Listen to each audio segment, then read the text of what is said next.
Genesis 11, Universal Language, Babel, Confusion. Now the whole earth spoke one language and used the same words. And as people journeyed eastward, they found a plain in the land of Shinar, and they settled there.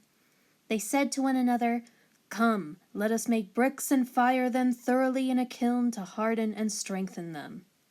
So they used brick for stone as building material, and they used tar for mortar.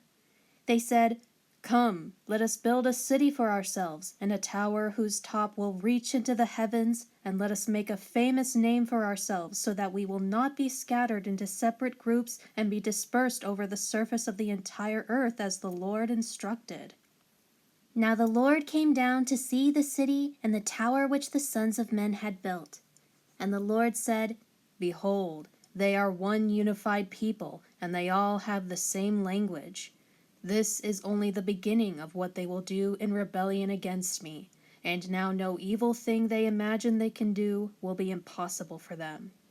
Come, let us go down and there confuse and mix up their language, so that they will not understand one another's speech." So the Lord scattered them abroad from there over the surface of the entire earth, and they stopped building the city.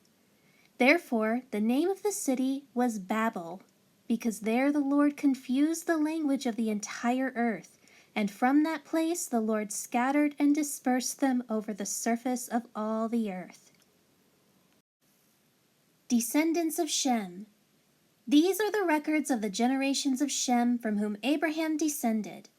Shem was 100 years old when he became the father of Arpachshad, 2 years after the flood. And Shem lived 500 years after Arpachshad was born, and he had other sons and daughters. When Arpachshad had lived 35 years, he became the father of Shelah. Arpachshad lived 403 years after Shelah was born, and he had other sons and daughters. When Shelah had lived 30 years, he became the father of Aber. Shelah lived 403 years after Aber was born, and he had other sons and daughters. When Aber had lived 34 years, he became the father of Peleg. And Aber lived 430 years after Peleg was born, and he had other sons and daughters. When Peleg had lived 30 years, he became the father of Reu. And Peleg lived 209 years after Reu was born, and he had other sons and daughters. When Reu had lived 32 years, he became the father of Serug. And Reu lived 207 years after Serug was born, and he had other sons and daughters. When Serug had lived 30 years, he became the father of Nahor. And Serug lived 200 years after Nahor was born, and he had other sons and daughters. When Nahor had lived 29 years, he became the father of Terah.